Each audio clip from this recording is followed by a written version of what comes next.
Hi, எப்படி இருக்கீங்க? இன்றைக்கி எஸ்ஆர்எம்மா கிச்சனில் வால்நட் சாக்கோ ப்ரௌனி எப்படி செய்கிறதுன்னு பார்க்கலாம். இது ஈஸியாக செஞ்சிடலாம். அந்த மெஷர்மெண்ட்ஸ் மட்டும் பார்த்துக்கிட்டோன்னா ஈஸியாக செஞ்சிடலாம். இன்றைக்கி என்னோடய பேத்திக்கு பர்த்டே, அதனால் நான் இது செய்யலாம் அப்படின்ட்டு நான் செய்கிறேன். இப்போ எப்படி செய்யலான்னு பார்க்கலாம் வாங்க. ஒரு பவுலில் 2 முட்டை உடச்சி ஊற்றிக்கணும். அது கூட சர்க்கரை சேர்த்துக்கலாம். சர்க்கரை எவ்வளோ சேர்க்கணுன்னா 1/4 கப் சர்க்கரை சேர்த்து நல்லா மிக்ஸ் பண்ணணும். நல்லா அடிக்கணும். இது ரொம்ப ஃபோமியாக க்ரீமியாக வர்ற அளவுக்கு அடிக்கணும்லாம் அவசியமே கிடையாது. இந்த சுகர் நல்லா கரைஞ்சிரணும். அந்த அளவுக்கு நல்லா அடிச்சுக்கலாம். இது நல்லா கரைஞ்சதுக்கப்புறமா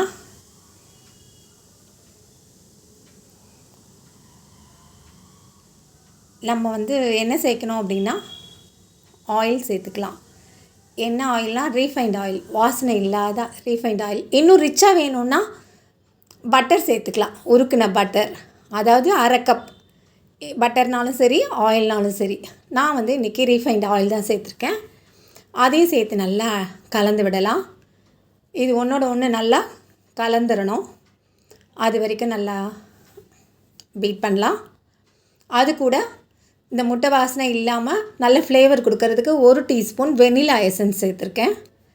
இதையும் சேர்த்து நல்லா கலந்து விடலாம்.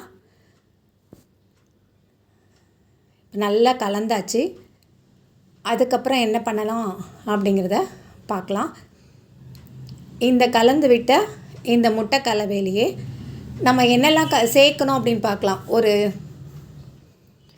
மைதா 1/2 கப். இது ஒரு ஜலிச்சுக்கணும். அதுக்குள்ளே போட்டு ஜலிச்சிடலாம். கொக்கோ பவுடர் அது 1/2 cup. Baking powder, salt 1/2 teaspoon, baking powder 1/2 teaspoon. அவ்வளோதான். பேக்கிங் சோடாலாம் தேவையில்லை, வேறு எதுவுமே தேவையில்லை. இவ்வளோ தான். 1/2 கப் மைதா, 1/2 cup cocoa powder, 1/2 teaspoon baking powder, 1/2 teaspoon salt. அவ்வளோதான். அதை போட்டு இதை நல்லா கலந்து விட்டுடலாம். இது ஒன்று போல் எல்லாம் கலந்துருச்சுன்னா அவ்வளோதான். நம்மளுக்கு ப்ரௌனி பேட்டர் ரெடி. இந்த பவுடர்லாம் சேர்த்து ஒன்று போல் எல்லாம் கலந்துடணும். வேறு எதுவுமே தேவைப்படாது. இன்றைக்கி என்னோடய ஆசைக்காக என்னோடய பேத்திக்கு நான் அந்த கேக் மாதிரி செஞ்சு நான் கட் பண்ண சொன்னேன். கேக் டின்லேயே இந்த பேட்டர் ரெடி பண்ணி வச்சுருக்க பேட்டரை, அதாவது கேக் டின்னில் நல்லா பட்டர் தடவிட்டு ஒரு பட்டர் பேப்பர் போட்டுட்டு அது மேலே எல்லாம் போட்டு வச்சுருக்கேன். இது நல்லா டேப் பண்ணிடணும். நல்லா தட்டி விடணும். ஏர் பபிள்ஸ்லாம் இல்லாமல் நல்லா தட்டி விடணும். இது கூட மேலே என்ன சேர்க்கலாம் அப்படின்னா சாக்கோ சிப்ஸ் சேர்த்துக்கலாம். நிறைய சாக்கோ சிப்ஸ் சேர்த்துக்கலாம். கேப் இல்லாமல் சேர்த்துக்கலாம்.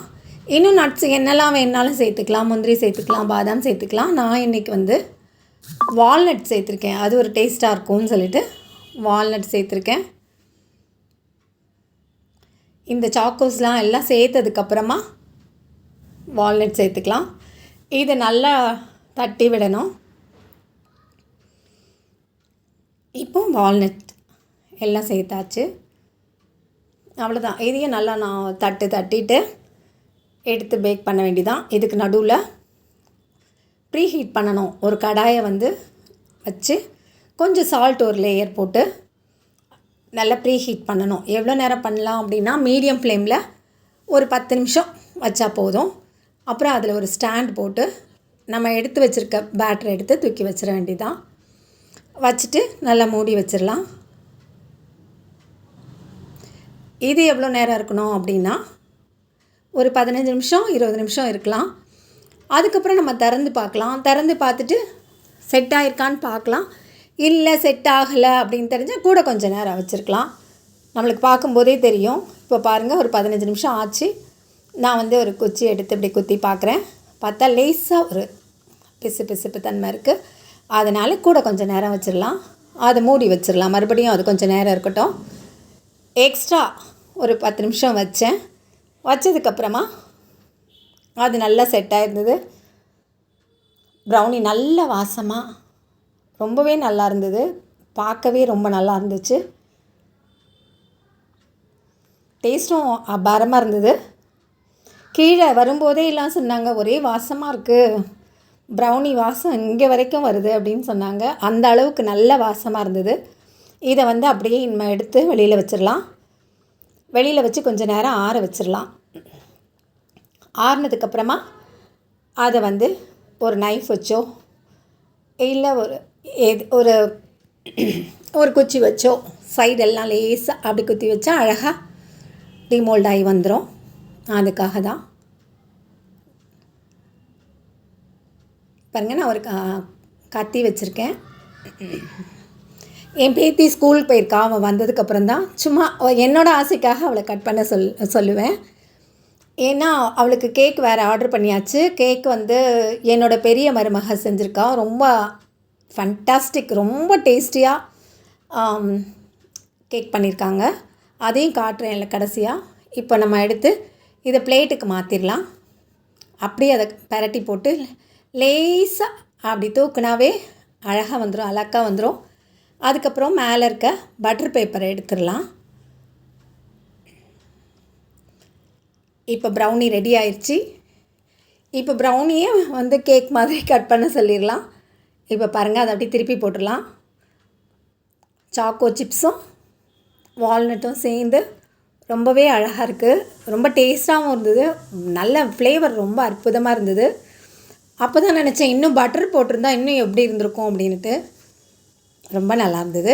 இப்போ வந்து நான் அதை அப்படியே எடுத்து வச்சிட்டேன். அப்புறம் என் பேத்தி வந்ததுக்கப்புறமா, ஸ்கூல்லேருந்து வந்ததுக்கப்புறமா சும்மா அங்கேயே வச்சு கிச்சன்லேயே வச்சு, ஏன்னா ஈவினிங் வந்து அழகாக பெரிய கேக்காக அது ஆர்டர் பண்ணியிருக்காங்க. அதனால் அது கட் பண்ணிக்கலாம். இது சும்மா அவள் கட் பண்ணா.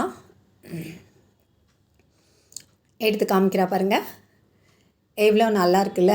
ரொம்ப டேஸ்ட்டாகவும் இருந்தது. சாப்பிட்டு பார்த்துட்டு சான்ஸே இல்லை, ரொம்ப நல்லாயிருக்கு அப்படின்னு சொன்னாங்க. நீங்களும் ட்ரை பண்ணி பார்க்கலாம். இப்போ வந்து பர்த்டேக்கு வாங்கின கேக் கட் பண்ணதையும் நான் காமிக்கிறேன். இப்போ எல்லாத்தையும் பீஸ் போட்டாச்சு. போட்டதுக்கப்புறம் காமிக்கிறேன் பாருங்கள், எவ்வளோ அழகாக எல்லாமே நல்லா இருந்தது. நல்ல சரியான பக்குவத்தில் நல்லா இருந்தது. இது பிகினர்ஸ் கூட ஈஸியாக செஞ்சிடலாம். அந்த மெஷர்மெண்ட்ஸ் மட்டும் கரெக்டாக பார்த்துக்கிட்டா ஈஸியாக செஞ்சிடலாம். இப்போ சாயங்காலம் கட் பண்ண கேக் பாருங்கள், இது எவ்வளோ பியூட்டிஃபுல்லாக இருக்குது பாருங்கள். இந்த கேக் பண்ணி கொடுத்தது என்னோடய பெரிய மருமக. அவன் she is a good Baker. பாருங்கள், ரொம்ப அழகாக இருந்தது. டேஸ்ட் வண்டர்ஃபுல், ரொம்ப நல்லா இருந்தது. நான் செஞ்ச சாக்கோ ப்ரௌனி கேக் உங்களுக்கு பிடிச்சிருந்துன்னா மறக்காமல் லைக் பண்ணுங்கள். சரி, ஒரு கமெண்ட் பண்ணவும் மறந்துடாதீங்க. இன்னும் சப்ஸ்கிரைப் பண்ணாதவங்க சப்ஸ்கிரைப் பண்ணிக்கோங்க. என் பேத்திக்கும் ஒரு வாழ்த்து சொல்லிடுங்க. பாய்.